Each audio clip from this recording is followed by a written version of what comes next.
প্রক্রিয়া সম্পূর্ণ হচ্ছে, আমাদের প্রত্যাশা থাকবে হাসিনার আমলের মতো করে নয়, বরং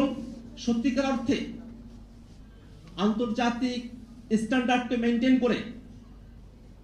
বিচার ব্যবস্থার ইউনিভার্সাল যে কোর্টগুলো আছে সেগুলোকে মেনটেন করে যেন বাংলাদেশে যে গণহত্যা সংঘটিত হয়েছে, মানবতা বিরোধী অপরাধ সংঘটিত হয়েছে,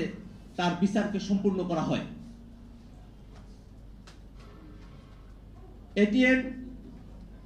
আজহার সাহেবের মুক্তির মধ্য দিয়ে একজন ব্যক্তি ন্যায় বিচার প্রাপ্তির ক্ষেত্রে তার যে অধিকার, সে অধিকার তিনি প্রাপ্ত হয়েছেন।